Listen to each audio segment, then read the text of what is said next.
ay lalaki ka tropag Gregi. Okay na Oh, pa ay, eh. kuharing Di balita. ay lalaki na nagpa siyang live-in partner. Pasakaan yung kaso. Nadakpan ano sa man eh?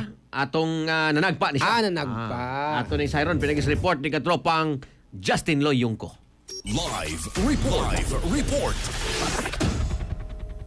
Ato ni Bol katropag Gregi pasakaan ni kaso mo sa kapatid adjust nga lalaki man kini nga ginanagpa sa iyang live-in partner nga usa ka trade sa adjust sa nga babae pasado ni alas 10 ka gabi dito sa Bay Proper Barangay Bunbun Dakbayan Sugbo.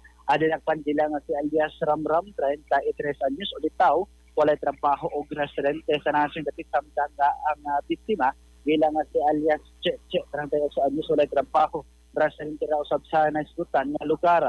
Sa investigasyon sa kapulisan nasayran nga ang biktima nagpakita sa mga sakop sa barangay human nga gisagpa kini sa iyahag kalipin dali nga maresponde ang mga sakop sa barangay Tanod sa Bunbon nga meresulta sa pagkasikop sa suspek.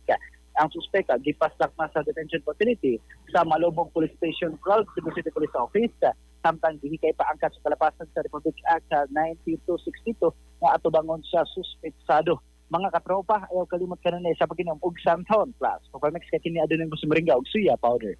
Alang sa nagkiusang Pilipino para sa Pilipinas, inyong katropa, Justin Loyungko, ex-FM News. XFM report.